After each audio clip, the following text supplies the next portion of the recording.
Okay, today I'm going to try something a little bit different. I've got a piece of white cedar. You can see where it's cracked, kind of a relief crack as it dries. I've filled this in with a Gorilla Glue type thing. I'm going to see how this works out. I had to hit it about 2 or 3 times until I finally got it filled, but this is something I can carve through, so I'm not too worried about it the way it looks right now. But here's what I'm thinking about for the Santa. I had to look at this. I've got a knot here, I've got a knot there, and I've got another one in the back here, and obviously this big crack. So what I'm thinking of doing is doing the face right here. He's going to be holding this tree over his shoulder, and he's going to have a lantern in this hand, and then down here, this is going to be the ground level, a boot, and then the bottom of his cape or jacket right there. So some things that I want to keep in mind, I've got some high levels right in here. These are high levels, you know, with the hand, another hand obviously over here. We've got the lantern. So these are levels that I need to keep kind of high. So what I'm going to do is use this this tool that I've got over here. I've showed this to you before. It's an Automach Power Carver, I guess you would call it. And it's reciprocating, so you know when you've got it on, you don't cut your fingers. You know, you can put it against it. It's only when you put the pressure. So I'm going to use that to kind of gouge this out in this area, but I'm going to be kind of careful around this part just to keep it a little bit high, because I don't want to take off more material. You know, just to keep, I want to be sure to have enough definition in here so that the hand has enough depth between the cape, and I want it to look as realistic as possible. Granted, yes, I'm carving a Santa, right? But I want it to look as realistic as possible, so I want some depth in here between, you know, the hand right here and the cape on the inside. I don't want it to be real shallow, so that's why I'm doing it this way. So this is just kind of let's see approach. Let's see what I end up with. That's one of my own pet peeves, is that a lot of times I don't feel like I get enough depth, you know, between the hands and the cape. So today I'm going to try to see if I can fix that to my satisfaction. So first part is going to be just removing some of this material in here. This thing is loud and obnoxious, but it does a hell of a job.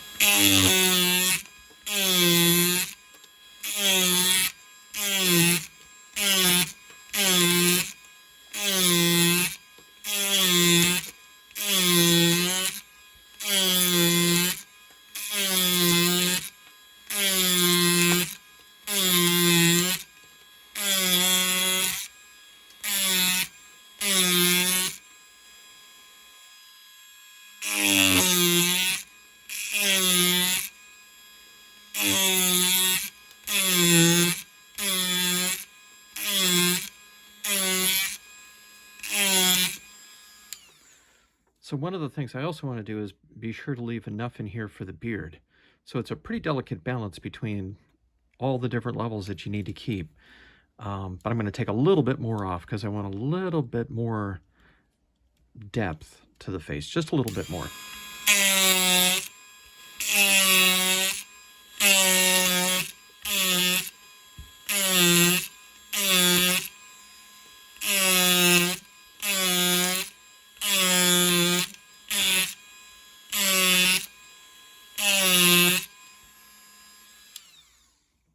Okay. All right, so I'm going to start penciling in the face, but I really love that Automach Carver because it really saves my wrist, and to take all this material out plus all the other stuff that I need to take out, for me it's really a time saver. And I don't even take that gouge that you see that's on there off of it.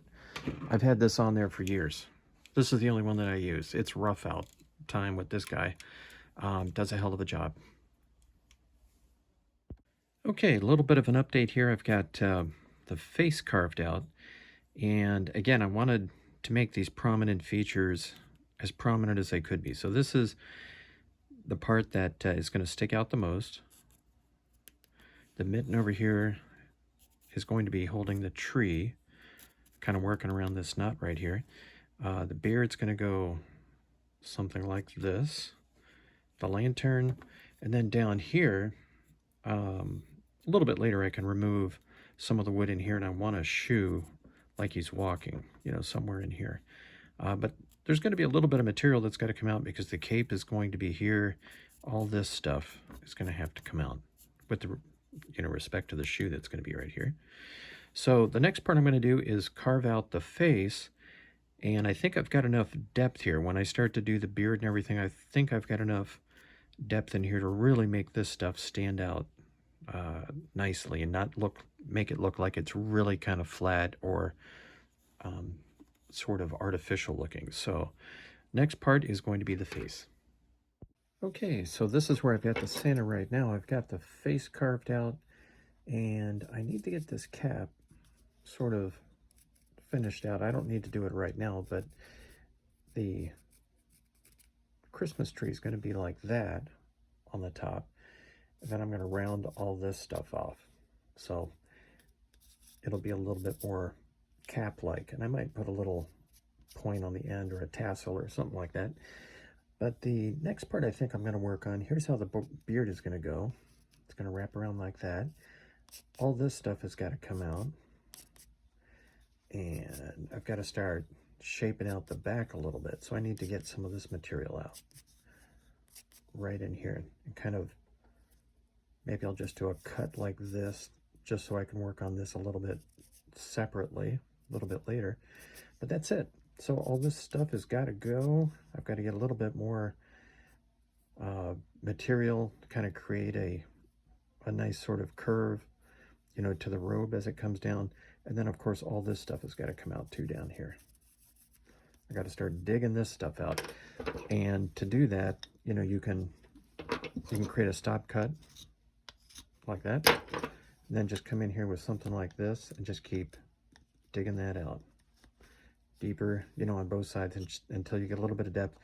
But I got to remember to keep that shoe right in here. So when I'm taking it out, I got to keep a chunk of wood so I can form that shoe. But he's coming along pretty good.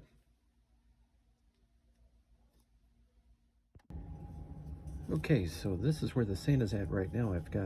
Had to work around this. Always a pain in the neck, these knots. That one actually worked out perfectly where it's at. Did a little bit of undercutting down here.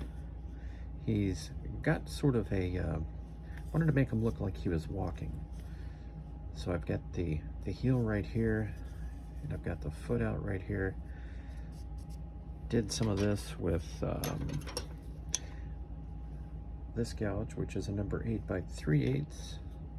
And I'll probably follow it up a little bit with a little bit more depth like that. Just right down here at the end.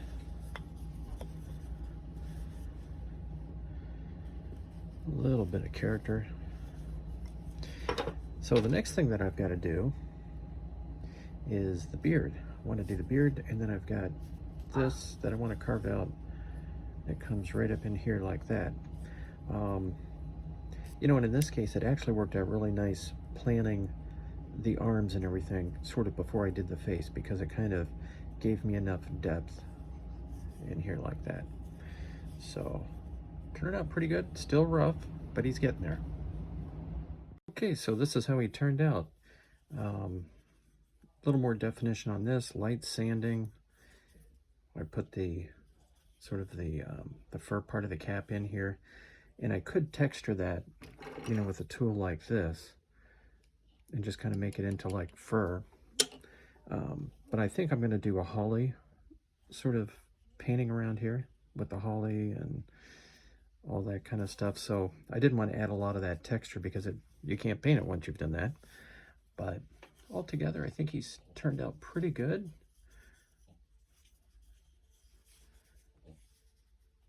A little bit of depth in here.